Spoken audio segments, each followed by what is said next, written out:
ಎಲ್ರಿಗೂ ನಮಸ್ಕಾರ. ನೀವು ನೋಡ್ತಾ ಇದ್ದೀರಿ ಟಿವಿ ವಿಕ್ರಮ. ನಾನು ಮುಮ್ತಾಜ್ ಅಬ್ದುಲ್ ನೆಲ್ಲಡ್ಕ. ವೀಕ್ಷಕರು, ಇವತ್ತು ಇಡೀ ವಿಶ್ವದಲ್ಲಿ ಈ ತೈಲದ ವಿಚಾರವಾಗಿ ಭಾರಿ ಆತಂಕದ ಪರಿಸ್ಥಿತಿ ನಿರ್ಮಾಣ ಆಗಿದೆ. ಕೆಲವು ದೇಶದಲ್ಲಿ ತೈಲ ಸಿಗದೆ ಪರದಾಡ್ತಾ ಇದ್ದಾರೆ. ಇನ್ನು ಕೆಲವು ದೇಶಗಳಲ್ಲಿ ತೈಲದ ಬೆಲೆ ಗಗನಕ್ಕೇರ್ತಾ ಇದೆ. ಇನ್ನು ಕೆಲವು ದೇಶಗಳು ಇಂಧನದ ಬೆಲೆಯನ್ನ 50% ಹೆಚ್ಚಿಗೆ ಮಾಡ್ತಾ ಇದ್ರೆ, ಇನ್ನು ಒಂದಷ್ಟು ದೇಶಗಳು 40%ವರೆಗೆ ಹೆಚ್ಚಿಗೆ ಮಾಡ್ತಾ ಇದ್ದಾವೆ. ಈ ಎಲ್ಲ ಪರಿಸ್ಥಿತಿಗೆ ಮುಖ್ಯ ಕಾರಣ ಏನನ್ನುವಂಥದ್ದು ನಿಮಗೆಲ್ಲರಿಗೂ ಕೂಡ ಗೊತ್ತಿದೆ. ಪಶ್ಚಿಮ ಏಷ್ಯಾದಲ್ಲಿ ನಡೀತಾ ಇರುವಂತಹ ಯುದ್ಧ, ಅದಾದ ನಂತರ ಸ್ಟ್ರೈಟ್ ಆಫ್ ಹಾರ್ಮೋಸ್ ಮುಚ್ಚಿದ್ದು. ವೀಕ್ಷಕರ, ವಿಶ್ವದಲ್ಲಿ 1973ರ ನಂತರ ಅತಿ ದೊಡ್ಡ ತೈಲ ಸಂಕಷ್ಟ ಅನ್ನುವಂಥದ್ದು ಬೈ ಚಾನ್ಸ್ ಎದುರಾಗಿದ್ರೆ ಅದು ಈಗಲೇ ಆಗ್ತಾ ಇರುವಂಥದ್ದು, ಅಂದ್ರೆ ಈ 2026ರಲ್ಲಿ. ಯಾಕೆ? ಜಾಗತಿಕ ತೈಲ ಸರಬರಾಜಿನ ಆ ಒಂದು ಚೈನ್ ಏನಿದೆ ಅದು ಸಂಪೂರ್ಣವಾಗಿ ಕಟ್ಟಾಗಿಬಿಟ್ಟಿದೆ. ಆದರೆ ಇಂತಹ ಸಮಯದಲ್ಲೂ ಕೂಡ ಒಂದು ದೇಶ ಇದೆ, ಆ ದೇಶದಲ್ಲಿ ತೈಲದ ಲಭ್ಯತೆ ಒಂಚೂರು ಕೂಡ ಕಡಿಮೆ ಆಗಲಿಲ್ಲ. ಆ ದೇಶದಲ್ಲಿ ತೈಲ ಬೆಲೆಯಲ್ಲಿ ಕೂಡ ಏನೂ ಏರಿಕೆ ಕಾಣಿಸ್ಕೊಂಡಿಲ್ಲ. ಜಾಗತಿಕ ಮಟ್ಟದಲ್ಲಿ ಕ್ರೂಡ್ ಆಯಿಲ್ ಬೆಲೆ ತೀವ್ರವಾಗಿ ಏರಿಕೆ ಆಗ್ತಾ ಇದ್ರೂ ಕೂಡ ಆ ಒಂದು ದೇಶ ಮಾತ್ರ ತನ್ನ ಜನರಿಗೆ ಯಾವುದೇ ಕಷ್ಟ ಆಗದ ಹಾಗೆ ನೋಡ್ಕೊಳ್ತಾ ಇದೆ, ನೋಡಿದೆ ಕೂಡ. ಹಾಗಾದ್ರೆ ಯಾವ ದೇಶ ಅದು? ಯಾವ ದೇಶ ಅಂತ ಕೇಳಿದ್ರೆ ಇಟ್ಸ್ ನನ್ ಅದರ್ ದ್ಯಾನ್ ನಮ್ಮದೇ ದೇಶ, ನಮ್ಮ ಭಾರತ. ಎಸ್ ವೀಕ್ಷಕರೇ, ಇವತ್ತು ಜಗತ್ತಿನಾದ್ಯಂತ ಪೆಟ್ರೋಲ್ ಹಾಗೆ ಗ್ಯಾಸಿನ ವಿಚಾರದಲ್ಲಿ ಗೊಂದಲದ ಪರಿಸ್ಥಿತಿ ನಿರ್ಮಾಣ ಆಗಿರುವಾಗ ಭಾರತ ಮಾತ್ರ ಸಂಪೂರ್ಣವಾಗಿ ಒಂದು ವಿಭಿನ್ನವಾಗಿ ಎದ್ದು ಕಾಣಿಸ್ಕೊಳ್ತಾ ಇದೆ. ಬಟ್ ಇದೇನು ಒಂದು ದಿನದಲ್ಲಿ ಆಗ್ತಾ ಇರುವಂತಹ ಮ್ಯಾಜಿಕ್ ಅಂತ ಅಂದುಕೊಳ್ಬೇಡಿ. ಇದರ ಹಿಂದೆ ಮೋದಿಜಿ ಸರ್ಕಾರದ ದೀರ್ಘಕಾಲದ ಒಂದು ಪರಿಶ್ರಮ ಅಂತೂ ಖಂಡಿತವಾಗ್ಲೂ ಇದೆ. ಮೋದಿಜಿ ಸರ್ಕಾರ ಕಳೆದ 12 ವರ್ಷಗಳಲ್ಲಿ ಅನುಸರಿಸಿರುವಂತಹ ಒಂದು ದೀರ್ಘಕಾಲದ ನೀತಿಯ ಸಕ್ಸಸ್ ಇದು ಅಂತ ಹೇಳಿದ್ರೆ ಖಂಡಿತವಾಗ್ಲೂ ಕೂಡ ತಪ್ಪಾಗಲ್ಲ. ಹಾಗಾಗಿ ಇವತ್ತು ಜಗತ್ತಿನಾದ್ಯಂತ ಕಷ್ಟದ ಪರಿಸ್ಥಿತಿ ಬಂದಿರುವಾಗಲೂ ಕೂಡ ಭಾರತಕ್ಕೆ ಬೇರೆ ದೇಶಗಳ ಹಾಗೆ 50%ರವರೆಗೆ ಇಂಧನದ ಬೆಲೆ ಹೆಚ್ಚಿಸುವಂತಹ ಅಗತ್ಯತೆ ಈ ಕ್ಷಣಕ್ಕೂ ಕೂಡ ಬಂದಿಲ್ಲ. ಜನರಿಗೆ ಎಲ್ಲೂ ಕೂಡ ಇಂಧನದ ಲಭ್ಯತೆಯಲ್ಲಿ ಸಮಸ್ಯೆ ಅಥವಾ ಕೊರತೆ ಅನ್ನುವಂತಹ ಪರಿಸ್ಥಿತಿ ಇಲ್ಲಿವರೆಗೂ ಕೂಡ ಭಾರತದಲ್ಲಿ ಆಗಿಲ್ಲ. ಹಾಗಾದ್ರೆ ಏನು ಮಾಡಿದ್ರು ಮೋದಿಜಿ? ಇದಕ್ಕೆ ಕಾರಣ ಆಗಿರುವಂತಹ ನೀತಿಗಳೇನು? ಒಂದು ಸ್ವಲ್ಪ ವಿವರವಾಗಿ ನೋಡ್ಕೊಳ್ತಾ ಹೋಗೋಣ. ವೀಕ್ಷಕರೇ, ಮೋದಿಜಿ ಸರ್ಕಾರದ ತೈಲ ಕ್ಷೇತ್ರದ ನೀತಿಗಳನ್ನ ನೀವು ಅರ್ಥ ಮಾಡ್ಕೊಳ್ಬೇಕು ಅಂತಂದ್ರೆ ಒಂದು ಸ್ವಲ್ಪ ಹಿಂದೆ ಹೋಗಬೇಕಾಗತ್ತೆ. ಅಟಲ್ ಬಿಹಾರಿ ವಾಜಪೇಯಿ ಅವರ ನೇತೃತ್ವದ ಸರ್ಕಾರ ಆ ದೇಶದಲ್ಲಿ ಇದ್ದಂತಹ ಸಂದರ್ಭದಲ್ಲಿ ಅವರು ಅಡ್ಮಿನಿಸ್ಟ್ರೇಡ್ ಪ್ರೈಸ್ ಮೆಕ್ಯಾನಿಸಮ್ ಅಂದ್ರೆ APM ಅನ್ನು ರದ್ದುಗೊಳಿಸ್ತಾರೆ. ಅದರ ಅರ್ಥ ಏನು? ಪೆಟ್ರೋಲ್ ಹಾಗೆ ಡೀಸೆಲ್ ಬೆಲೆಗಳನ್ನ ಮಾರುಕಟ್ಟೆ ಆಧಾರಿತ ವ್ಯವಸ್ಥೆಗೆ ಕೊಂಡೊಯ್ಯಲಾಗತ್ತೆ. ಅರ್ಥ ಆಗ್ಲಿಲ್ಲ ಅಲ್ವಾ? ಎಸಿ, ಕ್ರೂಡ್ ಆಯಿಲ್ ಬೆಲೆ ಜಾಗತಿಕ ಮಾರುಕಟ್ಟೆಯಲ್ಲಿ ಏರಿಕೆ ಆದ್ರೆ ಅಥವಾ ಅಲ್ಲಿ ಇಳಿಕೆ ಆದ್ರೆ ಅದಕ್ಕೆ ಅನುಗುಣವಾಗಿ ಭಾರತದಲ್ಲಿ ಕೂಡ ಇಂಧನದ ಬೆಲೆ ಬದಲಾಗುವಂತಹ ವ್ಯವಸ್ಥೆಯನ್ನ ರೂಪಿಸಲಾಗತ್ತೆ. ಆದ್ರೆ ಆ ನಂತರ ಬಂದಂತಹ ಮನಮೋಹನ್ ಸಿಂಗ್ ನೇತೃತ್ವದ UPA ಸರ್ಕಾರ ಏನು ಮಾಡುತ್ತೆ? ಈ ಮಾರುಕಟ್ಟೆ ಆಧಾರಿತ ವ್ಯವಸ್ಥೆಯನ್ನ ತಮಗೆ ಬೇಕಾದ ಹಾಗೆ ಒಂದು ವಿಭಿನ್ನ ರೀತಿಯಲ್ಲಿ ಬಳಸ್ಕೊಳ್ಳುತ್ತೆ.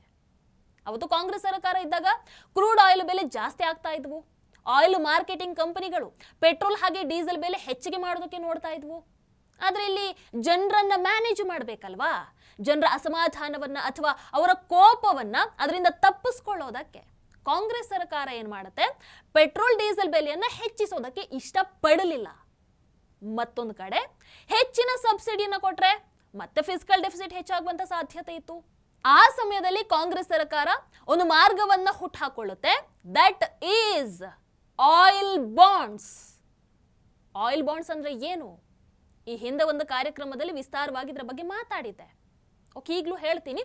ಆಯಿಲ್ ಬಾಂಡ್ಸ್ ಅಂತ ಅಂದ್ರೆ ಸರ್ಕಾರ ಆಯಿಲ್ ಕಂಪನಿಗಳಿಗೆ ಹೇಳುತ್ತೆ, ನೀವೀಗ ಜನರಿಗೆ ಕಡಿಮೆ ಬೆಲೆಗೆ ಪೆಟ್ರೋಲ್ ಹಾಗೆ ಡೀಸೆಲ್ ಅನ್ನ ಕೊಟ್ಟು ಬಿಡಿ, ನಿಮಗೆ ಆಗುವಂತಹ ಆ ನಷ್ಟವನ್ನ ನಾವು ಮುಂದಿನ ದಿನಗಳಲ್ಲಿ ಎಲ್ಲವನ್ನ ಕೂಡ ಕೊಟ್ಟು ಬಿಡ್ತೀವಿ.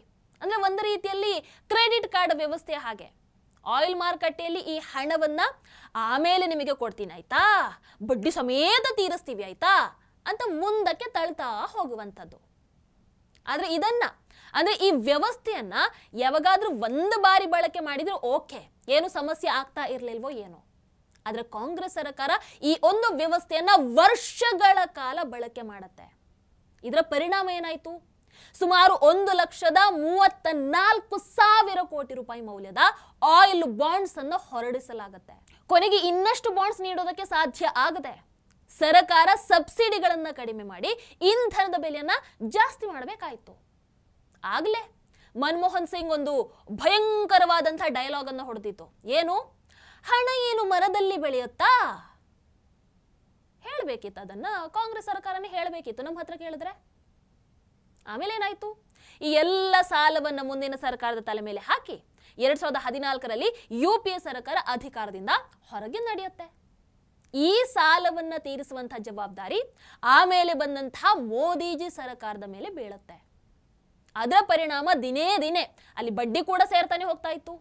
ಇಷ್ಟು ದೊಡ್ಡ ಮೊತ್ತವನ್ನ ತೀರಿಸೋದಕ್ಕೆ ಮೋದಿಜಿ ಸರ್ಕಾರ ಬಹಳ ಎಚ್ಚರಿಕೆಯಿಂದ, ಒಂದು ದೂರದೃಷ್ಟಿಯಿಂದ ತನ್ನ ತೈಲ ನೀತಿಗಳನ್ನು ರೂಪಿಸಬೇಕಾಯಿತು.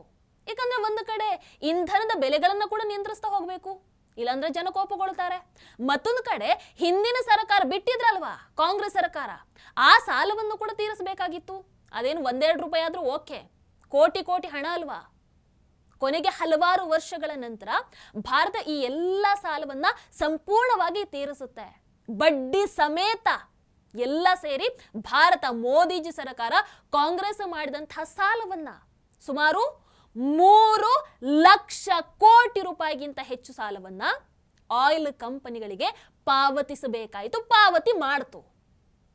ಇದು ಮೋದಿಜಿ ಸರ್ಕಾರದ ಆರ್ಥಿಕ ಶಿಸ್ತಾಗಿರಬಹುದು, ನಿರ್ವಹಣಾ ಸಾಮರ್ಥ್ಯ ಆಗಿರಬಹುದು, ಬೆಲೆ ನೀತಿಯ ಫಲ ಅಂತ ಹೇಳಿದ್ರೆ ಖಂಡಿತವಾಗ್ಲೂ ತಪ್ಪಾಗಲ್ಲ.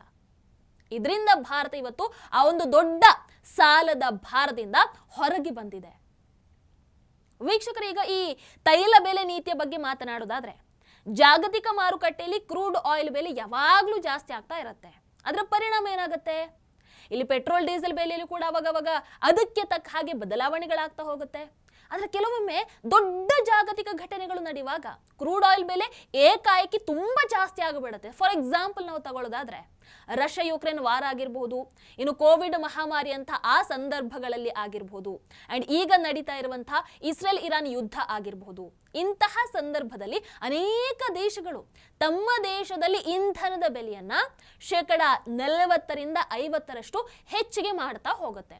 ಬೇರೆ ಬೇರೆ ದೇಶಗಳಲ್ಲಿ ಈಗ ಹೆಚ್ಚಿಸಿ ಆಗಿದೆ. ಆದರೆ ಭಾರತದಲ್ಲಿ ಮೋದಿಜಿ ಸರ್ಕಾರ ಬೆಲೆಯನ್ನ ಸಾಧ್ಯ ಆದಷ್ಟು ಎಕ್ಸಾಕ್ಟ್ ಹಾಗೆ ಉಳಿಸ್ಕೊಂಡು ಹೋಗುವಂತಹ ಪ್ರಯತ್ನದಲ್ಲಿ ಇದ್ದಾರೆ. ಇಲ್ಲಿವರೆಗೂ ಕೂಡ ಆ ಪ್ರಯತ್ನದಲ್ಲಿ ಸಕ್ಸಸ್ ಆಗಿದ್ದಾರೆ. ಯಾಕಂದ್ರೆ 1 ಪೈಸೆ ಕೂಡ ಇವರಿಗೆ ಏರಿಕೆ ಮಾಡಲಿಲ್ಲ. 2014ರ ನಂತರ ಮೋದಿಜಿ ಸರ್ಕಾರ ರಿಟೇಲ್ ಪ್ರೈಸಿಂಗ್ ವ್ಯವಸ್ಥೆಯಲ್ಲಿ ಒಂದು ಕುಶನ್ ಮೆಕ್ಯಾನಿಸಮ್ ರೂಪಿಸುತ್ತೆ. ಅದರ ಮುಖೇನ ಇಂತಹ ಜಾಗತಿಕ ಸಂಕಷ್ಟಗಳ ಸಮಯದಲ್ಲಿ ಜನರಿಗೆ ಹೆಚ್ಚುವರಿ ಹೊರೆ ಆಗದ ಹಾಗೆ ನೋಡ್ಕೊಳ್ತಾ ಇದ್ದಾರೆ. ವೀಕ್ಷಕರಲ್ಲಿ ಇನ್ನೊಂದು ಪ್ರಮುಖ ವಿಚಾರ ಏನಪ್ಪಾ ಅಂತಂದ್ರೆ ಇಂಧನದ ಲಭ್ಯತೆ.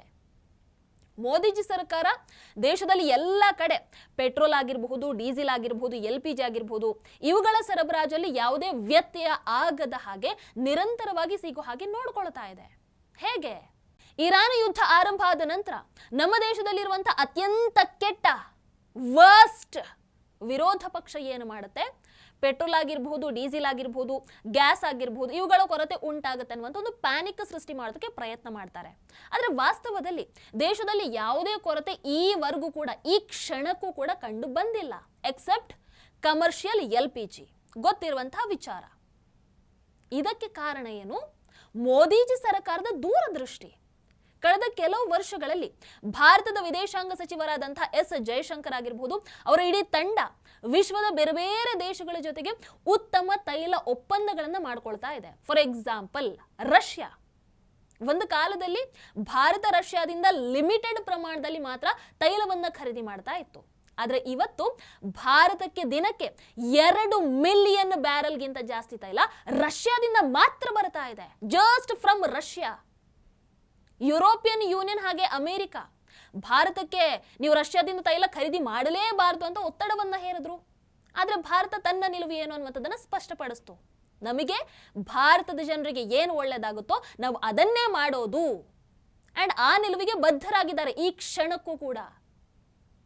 ಇನ್ನು ರಷ್ಯಾ ಮಾತ್ರ ಅಲ್ಲ, ಭಾರತ ಹಲವಾರು ಹೊಸ ದೇಶಗಳ ಜೊತೆಗೆ ಕೂಡ ತೈಲ ಹಾಗೆ ಗ್ಯಾಸಿನ ಒಪ್ಪಂದವನ್ನು ಮಾಡಿಕೊಂಡಿದೆ. ಆಫ್ರಿಕಾದಿಂದ ದಕ್ಷಿಣ ಅಮೆರಿಕಾದವರೆಗೂ ಕೂಡ ಭಾರತ ಹೊಸ ಸರಬರಾಜು ಮೂಲಗಳನ್ನು ಹುಡುಕೊಂಡಿದೆ. For example Argentina. 2024ರವರೆಗೆ ಭಾರತ ಅಲ್ಲಿಂದ ಗ್ಯಾಸ್ ಖರೀದಿ ಮಾಡ್ತಾನೆ ಇರಲಿಲ್ಲ. ಆದರೆ 2026ರ ಮೊದಲ 3 ತಿಂಗಳಲ್ಲಿ ಭಾರತ ಏನು ಮಾಡುತ್ತೆ, ಅರ್ಜೆಂಟೀನಾದಿಂದ ಸುಮಾರು 50,000 ಟನ್ LPGಯನ್ನು ಖರೀದಿ ಮಾಡಿದೆ. 50,000 ಟನ್. ಇದಲ್ಲದೆ ಭಾರತಕ್ಕೆ ಬೇಕಾದಷ್ಟು ಗ್ಯಾಸ್ ಅನ್ನ ನಾವು ನೀಡ್ತೀವಿ ಅಂತ, ಅದಕ್ಕೆ ಅರ್ಜೆಂಟೀನಾ ಸಿದ್ಧ ಇದೆ ಅಂತ ಭರವಸೆಯನ್ನು ಕೂಡ ಕೊಟ್ಟಿದ್ದಾರೆ. ಹಾಗಾಗಿ ಈ ರೀತಿ ತೈಲ ಮೂಲಗಳನ್ನ ಜಾಸ್ತಿ ಮಾಡ್ಕೊಳ್ಳೋ ಮೂಲಕ ಭಾರತ ಜಸ್ಟ್ ಒಬ್ಬರ ಮೇಲೆ ಅವಲಂಬನೆ ಆಗಿರ್ತೀವಲ್ಲ, ಆ ಅವಲಂಬನೆಯನ್ನು ಕಡಿಮೆ ಮಾಡ್ಕೊಳ್ತಾ ಇದೆ. ಒಂದು ಬಾರಿ ನಮ್ಮ ಭಾರತಕ್ಕೆ, ಅಂದ್ರೆ ಈ ಹಿಂದೆ ನಮ್ಮ ಭಾರತಕ್ಕೆ ಬರ್ತಾ ಇದ್ದಂತಹ 61% ತೈಲ ಮೇನ್ ಆಗಿ ಸ್ಟ್ರೇಟ್ ಆಫ್ ಹಾರ್ಮೋಸ್ ಮಾರ್ಗದಿಂದ ಮಾತ್ರ ಬರ್ತಾ ಇತ್ತು, 61%. ಆದ್ರೆ ಇವತ್ತು ಅದು 30%ಕ್ಕೆ ಇಳಿಕೆ ಆಗಿದೆ. ಹಾಗಾಗಿ ನಮಗೆ ಇವತ್ತು ಸ್ಟ್ರೇಟ್ ಆಫ್ ಹಾರ್ಮೋಸ್ ಅವತ್ತು ಮುಚ್ಚಿದಾಗಲೂ ಕೂಡ ನಮಗೆ ದೊಡ್ಡ ಡಿಫ್ರೆನ್ಸ್ ಏನು ಬೀಳಲಿಲ್ಲ, ನಮ್ಮ ದೇಶದಲ್ಲಿ ಯಾವುದೇ ಸಮಸ್ಯೆ ಆಗಲಿಲ್ಲ. ಈ ದೂರದೃಷ್ಟಿಯ ಫಲ ಈಗ ನಮಗೆ ಸ್ಪಷ್ಟವಾಗಿ ಕಾಣಿಸ್ತಾ ಇರುವಂಥದ್ದು. ಇರಾನ್ ಯುದ್ಧದ ಕಾರಣದಿಂದ ಒಂದಷ್ಟು ರೂಟ್ ಬಂದಾಗಿದ್ರೂ ಕೂಡ ಭಾರತದಲ್ಲಿ ತೈಲ ಲಭ್ಯತೆಯ ಮೇಲೆ ಯಾವುದೇ ದೊಡ್ಡ ಪರಿಣಾಮ ಕಂಡು ಬಂದಿಲ್ಲ. ನೀವು ನೋಡ್ತಾ ಇದ್ದೀರಾ, ನಿಮಗೆ ಅನುಭವ ಇರೋದ್ರಿಂದ ಕೇಳ್ತಾ ಇದ್ದೀನಿ, ಹೌದಾ ಅಲ್ವೋ? ಸತ್ಯವನ್ನ ಹೇಳ್ಬೇಕು, ಹೌದಾ ಅಲ್ವೋ? ವೀಕ್ಷಕರು, ಇದಕ್ಕೆ ಇನ್ನೊಂದು ಪ್ರಮುಖ ಕಾರಣ ಸ್ಟ್ರಾಟಜಿಕ್ ಪೆಟ್ರೋಲಿಯಂ ರಿಸರ್ವ್ಸ್.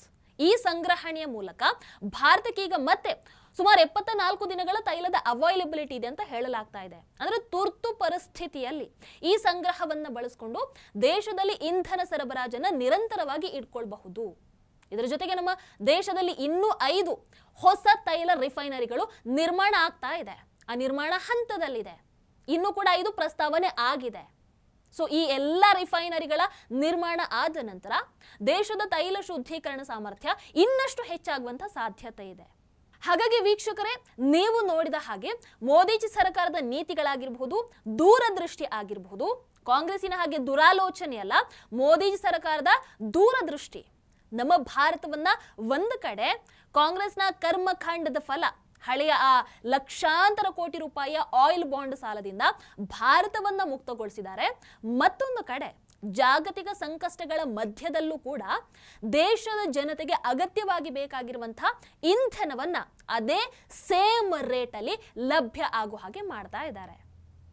ಹಾಗಾಗಿ ಮೋದಿಜಿ ಸರ್ಕಾರ ಬಂದು ಇಷ್ಟು ವರ್ಷ ಆಯಿತು, ಮೋದಿಜಿ ಸರ್ಕಾರ ಏನು ಮಾಡಿದೆ, ಮೋದಿಜಿ ಸರ್ಕಾರ ಏನು ಮಾಡ್ತಾ ಇದೆ, ಮೋದಿಜಿ ಯಾಕಪ್ಪ ಅವಾಗ ವಿದೇಶಕ್ಕೆ ಹೋಗ್ತಾ ಇರ್ತಾರೆ, ರಾಹುಲ್ ಗಾಂಧಿಯನ್ನು ಮಾತ್ರ ಕೇಳ್ತೀರಾ, ಆದರೆ ಮೋದಿಜಿ ಯಾಕಪ್ಪ ವಿದೇಶಕ್ಕೆ ಅವಾಗ ಹೋಗ್ತಾರೆ ಅಂತ ಕೇಳುವಂತಹ ಎಲ್ಲ ಗುಲಾಮರಿಗೂ ಕೂಡ ಈ ಒಂದು ವಿಡಿಯೋವನ್ನ ಅರ್ಪಣೆ ಮಾಡ್ತೀನಿ.